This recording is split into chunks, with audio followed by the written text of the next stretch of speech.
నమస్తే, నేను మీ ఈశ్వర్. ఈ6 న్యూస్కి స్వాగతం. వార్తల్లోని ముఖ్య అంశాలు. హైదరాబాద్ పరిధిలోని చెరువులు, కుంటలు, ప్రభుత్వ ఆస్తులను పరిరక్షించటమే లక్ష్యంగా ఏర్పాటైన హైడ్రా మొదట్లో కాస్త వ్యతిరేకత, విమర్శలు ఎదుర్కొన్నా ఇప్పుడు ప్రజల మద్దతుతో దూసుకుపోతుంది.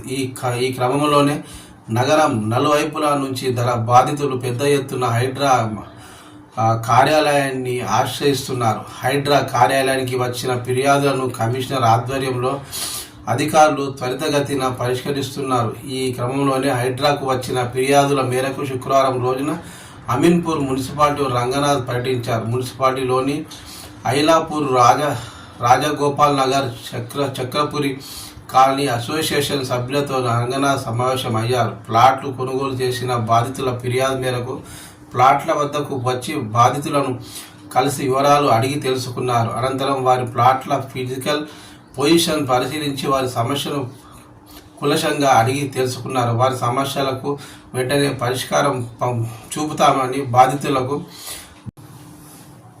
అయితే ఈ క్రమంలో ఐలాపూర్ గ్రామవాసి, సుప్రీంకోర్టు న్యాయవాది ముఖిం, హైడ్రా కమిషనర్ రంగనాథ్ మధ్య సీరియస్ డిస్కస్ జరిగింది. బాధితుల సమస్యలు వింటున్న సమయంలో సుప్రీంకోర్టు న్యాయవాది ముఖిం కలుగజేసుకొని కోర్టు పరిధిలో ఉన్న దాన్ని చూసేందుకు ఎందుకు వచ్చారని కమిషనర్ను ముఖిం ప్రశ్నించారు.